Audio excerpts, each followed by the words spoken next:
Et pour aller plus loin, avec nous le docteur Philippe de Chazourne, membre du collectif Covid Médecins 974. Bonjour docteur.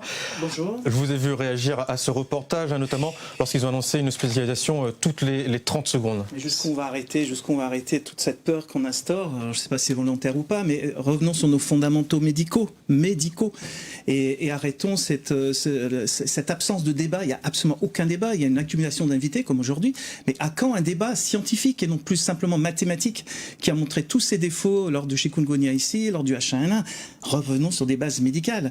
Et moi j'incite vraiment les politiques, M. Langenier, puisqu'il est là, à aller sur le site covidinfo.net, vraiment il verra peut-être des informations qu'il n'a pas eues, et peut-être M. le Préfet d'y aller voir, parce qu'on n'est pas tous d'accord sur ce confinement, on n'est pas tous d'accord sur l'intérêt des masques à l'extérieur, on est tous par contre d'accord pour donner des moyens aux hôpitaux, donner des moyens à la médecine de ville pour anticiper les hospitalisations et protéger nos gramouilles. Voilà. Vous avez parlé de Maurice Gironcel, le maire de Saint-André. J'en profite. Vous avez dit l'enjeu. Alors, justement, on a parlé aussi il y a quelques instants de l'annulation du Deepavali à Saint-André. C'est une bonne décision ou pas, d'après vous? On peut tout annuler, et puis on va rester dans une bulle chacun, et puis tout le monde sera content, on sera en télétravail. Mais qu'est-ce que c'est de cette société qu'on nous prépare? Le virus, il va pas partir, on va vivre avec. Moi, j'attends impatiemment qu'il y ait 860 000 ou 900 000 cas positifs ici. On parle de cas, mais de cas, c'est des tests positifs, ce ne sont pas des malades. Et toute la différence, le problème, c'est là.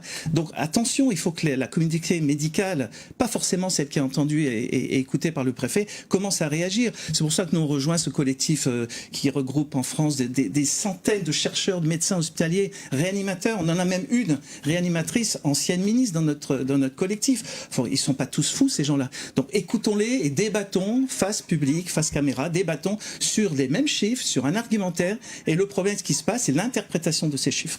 Ne craignez-vous pas tout de même une tension dans les hôpitaux? Mais j'ai régulé hier au centre 15, la tension n'existe pas. La tension, elle existe dans les hôpitaux parce que rien n'est mis en amont. Donnons les moyens aux infirmières, aux médecins de traiter préalablement, peut-être en faisant des protocoles, des études randomisées. Pourquoi pas des corticoïdes, des anticoagulants, sans revenir sur la fameuse molécule dont je reviendrai pas. L'oxygénothérapie, on sait que les patients vont en avoir besoin à la sortie de l'hôpital.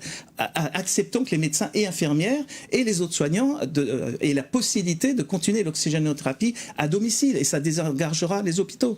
C'est des solutions simples qui coûtent pas cher. Face à 2,5 milliards de tests. 2,5 milliards de tests. Je pense que les tests pour lesquels ils ne sont pas d'une grande fiabilité, on pourrait les réserver pour justement donner des moyens aux hôpitaux. Ces moyens dont vous avez parlé, l'oxygénisation à la maison notamment, ça a déjà été déployé dans l'Hexagone. Est-ce qu'à La Réunion, c'est le cas? C'est en cours, mais rappelez-moi le début de l'épidémie, c'est mars. Mars, on est donc 8 mois après, on est en train de penser peut-être que la médecine de ville, avec toute son architecture, peut-être serait utile. Mais on est où là? On n'avait pas le temps de faire ça avant, parce qu'on sera peut-être à la première vague à La Réunion, peut-être. Mais il est temps de réagir. Mais là, il s'agit de l'oxygène, il ne s'agit pas de les molécules pour lesquelles on pourrait donner. Le médecin, il a quoi? Le sérum filtre Doliprane? Non, ça suffit. Donnons les moyens aux praticiens d'éviter les hospitalisations. Merci docteur Philippe de Chazourne, merci d'avoir répondu à nos questions ce midi sur La Première.